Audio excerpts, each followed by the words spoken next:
Bonsoir à tous et merci de nous retrouver pour ce 19-20 dont voici les principaux titres.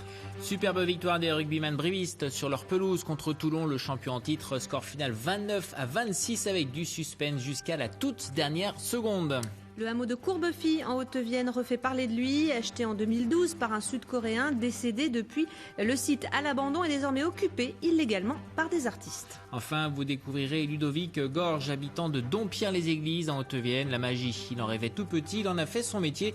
Vous apprécierez ses tours de cartes. Le CA Brive est ce soir 5e du... C'est un métier qui fait souvent rêver les enfants que Ludovic Gorge a choisi pour sa reconversion. À 38 ans, il a laissé tomber la traduction pour devenir magicien. Et sa spécialité, c'est la magie rapprochée. Marine Guigné et Jean-Marie Arnal l'ont rencontré chez lui à Dompierre-les-Églises pour quelques tours de passe-passe plutôt bluffants. Regardez.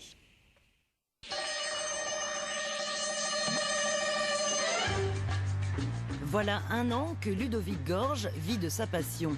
Un virage à 180 degrés pour ce Haut-Viennois d'adoption, traducteur de profession. On lui doit la traduction française de La magie pour les nuls et d'autres versions d'ouvrages américains pour la plupart.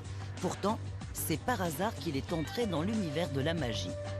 Une visite dans un grand magasin parisien, à l'approche de Noël, c'était en Noël 2003 je crois.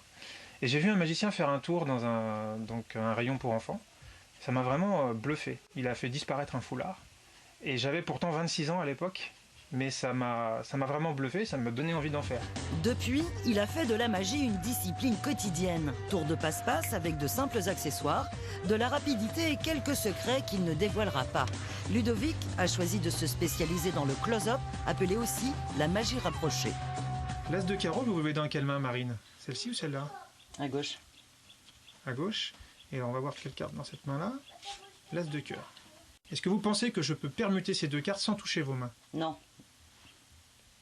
Vous avez raison. Elles ont vraiment changé. Mais quand je dis qu'elles ont changé, elles ont vraiment changé. Regardez. Je m'inspire de tours existants que j'ai pu apprendre dans des livres ou dans des DVD ou avec des amis magiciens. Mais je veille toujours à avoir une présentation personnelle, c'est-à-dire mon texte, mes poses, la façon dont j'interagis avec les gens. L'illusionniste intervient le plus souvent auprès de particuliers ou de comités d'entreprise. Il s'est construit un personnage facétieux et un peu taquin avec les plus sceptiques.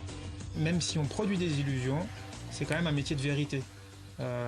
Vous faites rêver les gens, vous les manipulez d'une certaine façon, mais en définitive, si vous n'êtes pas vous-même, si vous n'êtes pas votre personnage, les gens vont le sentir et ils vont pas accrocher. Il faut vraiment être vous-même.